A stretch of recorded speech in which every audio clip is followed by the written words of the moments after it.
Case news में आपका हार्दिक स्वागत है। विवेकानंद पॉलीक्लिनिक एवं आयुर्विज्ञान संस्थान लखनऊ में आपातकालीन ऑर्थोपेडिक ट्रॉमा प्रबंधन में एक सीएमई का आयोजन आज किया गया, जिसमें मुख्य रूप से संस्थान के सचिव स्वामी मुक्तिनाथानंद, केजीएमयू के पूर्व HOD doctor GK Singh, fast track ortho care hospital के डायरेक्टर डॉक्टर संदीप गुप्ता, संस्थान के consultant orthopaedic surgeon lieutenant colonel doctor Sandeep Dubey उपस्थित रहे। सीएमई में वक्ताओं ने आपातकाल में ट्रॉमा प्रबंधन की बारीकियों से संस्थान के पीजी रेजिडेंट्स को अवगत कराया। इस अवसर पर एक प्रश्नोत्तरी प्रतियोगिता का भी आयोजन किया गया।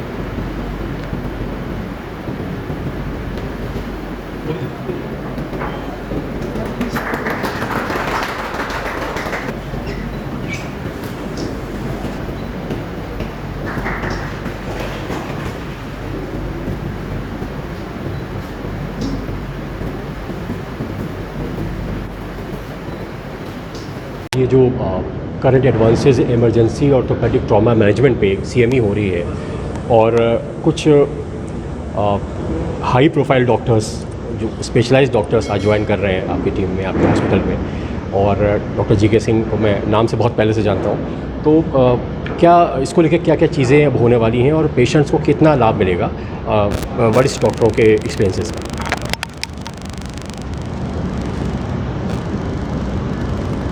देखिए, आज जो ऑर्थोपेडिक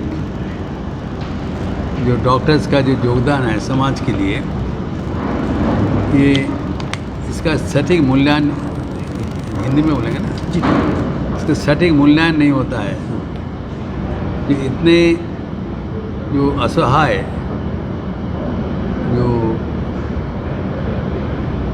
रोगियों इंग्लिश में थोड़ा बोल जो कि लाइफ एंड डेथ के बीच में खड़े हो जाते हैं, जो रोड एक्सीडेंट होता है, उनके पास बचने का ज़्यादा समय नहीं रहता है। ये सब रोगियों को हैंडल करने के लिए आपके कमांडर जैसे एक टीम चाहिए। इसका मुख्य भूमिका ऑर्थोपेडिक सर्जन निभाते हैं, और इसमें से जो ऑर्थोपेडिक जो सर्जन निभाते हैं वो ऑर्थोपेडिक जो रेसिडेंट्स निभाते हैं, जूनियर डॉक्टर्स निभाते हैं, क्योंकि हर वक्त सीनियर रेसिडेंट को उस समय में सीनियर डॉक्टर्स को वहाँ पर मौके पर मौजूद रहना संभव नहीं होता है। इन लोगों के भीतर जोश है और लगन भी है, सीखने का, करने का ताकत भी है। कमियाँ है उनका शैली तभी होगा जब सीनियर ऑर्थोपेडिक सर्जन्स इनको ट्रेनिंग देंगे, सिखाएंगे। और इसलिए जिनको ट्रेनिंग पार्ट जोरदार करने के लिए हमारे ये प्रयास, ताकि शहर में इतने जो कहा जाता है आंकड़ा, इस शहर में जितने डेथ होता है मैक्सिमम ट्रॉमा डेथ होता है। इतने रोड एक्सीडेंट होता है, गिर गया, छत से गिर गया, कोई एक्सीडेंट हुआ, भी बच जाएगा। ये जो नंबर ऑफ डेथ्स मैक्सिमम, लेकिन we are not equipped to train our young doctors to handle such cases। ये इतना आसान नहीं है। उस समय तत्काल आपको निर्णय लेना पड़ेगा, क्या करने से पेशेंट बचेगा और कैसे मैनेज करेंगे। किंतु ह्यूज ब्लड लॉस हो रहा है, तत्काल डिसीजन लेना पड़ेगा, एंड उस समय में तो सीनियर डॉक्टर्स आएंगे नहीं। तो इसीलिए जो यंग डॉक्टर्स को जो ट्रेनिंग देना अत्यंत ज़रूरी है। इस कारण से हम लोग बहुत आभारी हूँ कि डॉक्टर तो जीके सिंह जो आए हैं, ये अत्यंत तो ये शहर का सब नामी दामी है, सारे भारत में अन्यतम विख्यात ऑर्थोपेडिक सर्जन। ये कॉलेज में थे, हेड ऑफ डिपार्टमेंट डीन थे, वेरी सक्सेसफुल एंड रिच इनका अभिज्ञता है, काम भी किया है। वो पटना एम्स में भी थे। तो पूरा भारत में इनका नाम फैला हुआ है, और इनका काफ़ी उम्र होते हुए भी ये मानसिक रूप से नवीन है। सो देखिए, आप यहाँ से मौजूद हैं, अभी भी पढ़ाते हैं, अभी भी कोई कॉलेज के साथ अंडर ग्रेजुएट, पोस्ट ग्रेजुएट सब पढ़ाते हैं। Is an ideal teacher. हमारे विवेकानंद में जो रेसिडेंट्स हैं उनको भी क्लास लेते हैं, अभी क्लास हमें मिलता है, लेकिन इस दौरान में वो आपका इनका योगदान मिल रहा है। इसके साथ साथ जो प्रोफेसर जो ग्रुप कैप्टन संदीप गुप्ता जो कि फास्ट ट्रैक जो फास्ट ट्रैक ऑर्थोपेडिक सेंटर से आए हैं, वो भी इस इमरजेंसी ट्रेंड्स इन ट्रॉमा उसके बारे में बताएंगे। एवं हमारे एक जो नया संयोजन हो गया, ये आपको ये संदीप दुबे कॉर्नर प्रोफेसर ये जो मतलब है जो लेफ्टिनेंट कॉर्नर संदीप दुबे जो कि कंसल्टेंट ऑर्थोपेडिक्स है, वो फौज में था, वो ये उनका ट्रॉमा सेंटर को कैसे आगे बढ़ाएं इस सिलसिले में CME का आयोजन किया है। तो हमारा बहुत उम्मीद है कि ये इनका जो शिक्षा दीक्षा बहुत बाहर से अनेक रेसिडेंट आए हैं विभिन्न कॉलेजों से सीखने के लिए। ये हमारा निःशुल्क है। अब बड़ी क्विज टेस्ट भी होगा, प्रश्नोत्तरी, उसमें हम पुरस्कार भी देंगे जस्ट टू एनकरेज देम। ये डॉक्टर्स के लिए डॉक्टर्स के लिए है, only for the orthopaedic residents. तो ये कहाँ से आए हैं CME में जो डॉक्टर्स? हाँ, कहाँ से बताएंगे उनको जैसे आए हैं पार्टिसिपेट करने के लिए। निःशुल्क है, लेकिन हमारा मकसद है विवेकानंद में कि यद्यपि जो शिक्षा का प्रसार नहीं होगा तद्यपि हमारे पेशेंट का भलाई नहीं होगा। तो we have to be constantly updating with newer techniques, तभी हम इसका लाभ मरीज को दे पाएंगे। इसके लिए सीखना पड़ेगा, एक्सपीरियंस का लाभ मिलेगा पेशेंट्स को, अच्छी सीखना पड़ेगा। इसीलिए हम लोग कहते हैं। सबसे बड़ी बात ये है कि अभी तक जो ट्रॉमा होते थे ऑर्थोपेडिक के या जो भी एक्सीडेंट केसेस होते थे, तो लोग PGMC ट्रॉमा या PGI भागते थे। तो अब विवेकानंद में भी ऐसे ट्रॉमास को क्योंकि ये जो लोकल जगह में जो इसका एक्सीडेंट होता है, इस समय में तत्काल कुछ करना पड़ेगा। हेवी ब्लड लॉस होता है, देर करने से पेशेंट बाहर चला जाएगा। तो जितना भी ट्रॉमा सेंटर ओपन हो उसको क्रियान्वयन करना पड़ेगा। इसे पदक्षेप हमारा। स्वामी जी ने कहा, वो एक रामचरितमानस की एक चौपाई में जो है उसमें ये है कि त्रषित बार बिनु प्यासा पानी के बिना, जो तनु त्यागा, अगर मर गया तो मुए करे का सुधा तड़ागा, अमृत का तालाब ले आओ तब भी जिंदा नहीं होगा। इसलिए ये जो एक्सीडेंट्स हैं ये टाइम क्रिटिकल हैं। इसमें का बरसा जब कृषि सुखाने, समय बीत पुन का पछताना। इसलिए जो यहाँ पे सबसे ज़्यादा इम्पोर्टेंट पर्सन होता है वो फर्स्ट रिस्पॉन्डर है, जो वहाँ है, जो उस जगह है। और ये माना जाता है कि अगर हम फर्स्ट रिस्पॉन्डर के डेवलपमेंट में देश खर्च करें तो खाली हमारे 400 रुपये खर्च होंगे एक डिसेबिलिटी एडजस्टेड लाइफ ईयर बचाने में।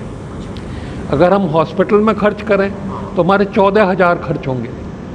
और अगर हम प्राइमरी प्रिवेंशन में खर्च करें, मान लीजिए 2-वे रोड बना दें, तो फिर जो कोलिजन की स्पीड है वो घट जाएगी ना, 30 और 20, 10 हो गई कोलिजन स्पीड। अगर 30 और 20 सामने से लड़ गए तो 50 हो गई। तो प्राइमरी प्रिवेंशन में हमारे 40,000 रुपये खर्च होंगे एक डेली बचाने में।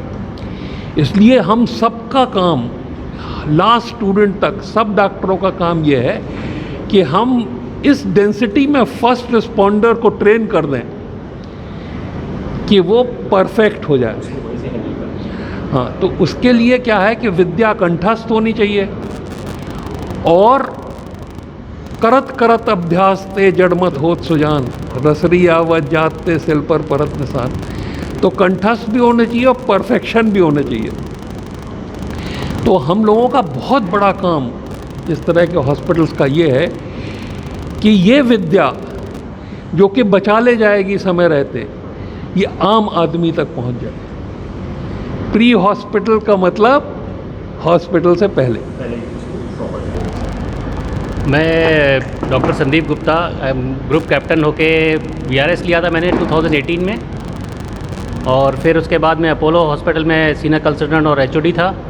अब 2 साल से मैं अपना हॉस्पिटल चला रहा हूँ, फास्ट ट्रैक ऑर्थो केयर, जो प्योरली ऑर्थोपेडिक सेंटर है, जिसमें हर तरह की एडवांस ऑर्थोपेडिक सर्जरीज़ की जाती हैं। जो मेन मकसद है आज की CME का हमारा, कि तो प्रिवेंशन ऑफ डेथ्स, जो फर्स्ट 24 आवर्स में जो ट्रॉमा होता है उसमें सबसे 50% लोगों की जो मल्टीपल इंजरीज होती है उसकी डेथ जो होती है 1 घंटे में जाती है।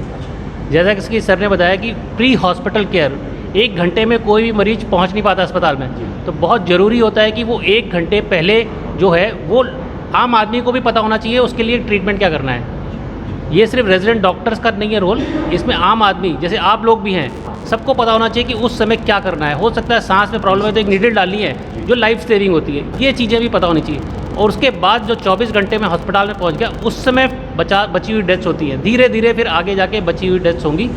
तो होल रोल हमारा यहाँ पे है कि सबको ये समझाया जाए, सिखाया जाए कि किस तरह इसमें नर्सिंग स्टाफ का भी रोल होता है। It's a team approach combined. सिर्फ ऑर्थोपेडिक सर्जन्स के अलावा ट्रॉमा सर्जन्स होते हैं, क्रिटिकल केयर स्पेशलिस्ट होते हैं, चेस्ट स्पेशलिस्ट होंगे, चेस्ट CTBS सर्जन होंगे। तो सारी टीम अप्रोच है कि किस पेशेंट को क्या तकलीफ़ है उस समय, उस तरह से उसको हैंडल किया जाए एंड बेस्ट पॉसिबल उसकी रिकवरी। होल आइडिया है इसकी पेशेंट की लाइफ बचाना है, पूरा पर्पस यही है हमारा। तो इट्स अ टीम वर्क। हाँ, तो एक आदमी अकेला कुछ नहीं कर सकता इसमें। और वो टीम स्टार्ट होती है राइट जहाँ एक्सीडेंट हुआ है वहाँ से। हो सकता है जिसने एक्सीडेंट किया उसके साथ वहाँ पे जो भी लोग आते हैं, तो आजकल अधिकतर देखा गया होगा कि आप लोग वीडियो बना रहे होते हैं इंस्टेड ऑफ ट्रीटमेंट और कुछ फर्स्ट एड देने के लिए उसको ले जाएं अस्पताल तक, लेकिन वहाँ पे वीडियो बनाने का ज़्यादा फैशन हो गया है कि उसको हम लोग डालेंगे कि ये देखो एक्सीडेंट हो गया है। तो ये सबको छोड़ के ये सीखें, यूट्यूब में जाते हैं, यूट्यूब में ये सीखें, सर के इतने अच्छे वीडियोज़ हैं उसमें कि प्री हॉस्पिटल केयर कैसे की जाए, तो वो सीखें लोग। आम आदमी को भी बताऊँगा कि मैं ये सीखें, देखें, और वहीं पे 50% लोगों की जान बचाई जा सकती है। हॉस्पिटल पहुंचने के बाद तो खर्चे बढ़ते जाएंगे, लेकिन हाँ सर एक चीज़ और है, आपका आर्मी बैकग्राउंड है तो उसका कितना फ़ायदा पेशेंट्स को मिलेगा? क्योंकि आर्मी के डॉक्टर्स का एक अलग ही तरीका होता है ट्रीटमेंट का, डील पेशेंट को डील करने का, पेशेंट को हैंडल करने का। नहीं, सिविल का ट्रीटमेंट हम लोग का ट्रॉमा का एक्सपीरियंस रहता है। हम लोग फील्ड में पोस्टेड रहते हैं, वहाँ पे missile injuries, bullet shot injuries थी। जो इंजरीज यहाँ पे मतलब पीस एरिया में अधिकतर रोड एक्सीडेंट देखते हैं हम लोग, बट वहाँ पे मल्टीपल इंजरीज़ है, ब्लास्ट हो जाते हैं, उस तरह की इंजरीज़ होती हैं, गन शॉट इंजरीज़ होती हैं। वो चीज़ें हम लोग उनको दिखा सकते हैं, सिखा सकते हैं। तो वो हम लोग का एक्सपीरियंस बाकी कॉमन से ज़्यादा रहता है। देखिए, आज के इंटरेक्शन से हमारे जो यंग ऑर्थोपेडिक रेजिडेंट हैं उनको, जैसा कि सर ने बोला था कि उन्हें याद भी करना है और प्रैक्टिस भी करनी है, और सर ने सब तैयारी करके अपने ले आए हैं। He will give the practical demonstration कि हॉस्पिटल में पहुंचने से पहले क्या क्या मरीज़ का किया जाए कि उसकी कॉम्प्लिकेशन से डेथ ना हो। नंबर 2, अगर ज़िंदा रहता है तो उसकी डिसेबिलिटी न रहे। ये 2 एम होते हैं। और आज की सेमी में doctor GK Singh, doctor Sandeep Gupta इसी को कवर करेंगे। धन्यवाद। हाँ, इस CME का मेन मकसद यही था कि ट्रॉमा मैनेजमेंट एक इंडिविजुअल काम नहीं है, इट्स ए टीम वर्क। तो जो भी उस टीम का पार्ट है उनको कैसे प्रॉपरली ट्रेन किया जा सके, यही इस CME का इम्पोर्टेंस है, ताकि हम ज़्यादा से ज़्यादा मॉर्बिडिटी और मोर्टेलिटी को कम कर सकें, जो कि एक सोसाइटी पे और हमारी इकोनॉमी, हर एक चीज़ प्रोडक्टिविटी पे बर्डन बन जाते हैं। उस चीज़ को कैसे ज़्यादा से ज़्यादा कम किया जा सके। ऐसी CMEs और भी आगे होती है? हाँ, डेफिनेटली। ये भी हमने अभी स्टार्ट किया है और हम कोशिश करेंगे ईयरली हम इस टाइप की CME कंडक्ट करते रहें, ताकि ज़्यादा से ज़्यादा ईयरली या फिर ट्वाइस ए ईयर, ताकि ज़्यादा से ज़्यादा लोग ट्रेन हो सकें। और हमारा एम रहेगा कि हम आम लोगों को भी, कॉमन लोगों को भी, हर किसी को भी इस बारे में बता सकें कि जो इमीडिएटली एट द साइट पे हैं, जो they can become the rescuers. हाँ, वो फर्स्ट एड क्या कर सकते हैं और कैसे पेशेंट को बचा सकते हैं और कैसे पेशेंट को जीवन दान मिल सकता है। इस तरह की जनउपयोगी खबरों को देखने के लिए आप KS न्यूज़ से जुड़ें और अधिक से अधिक हमारे चैनल को लाइक और सब्सक्राइब ज़रूर करें। धन्यवाद।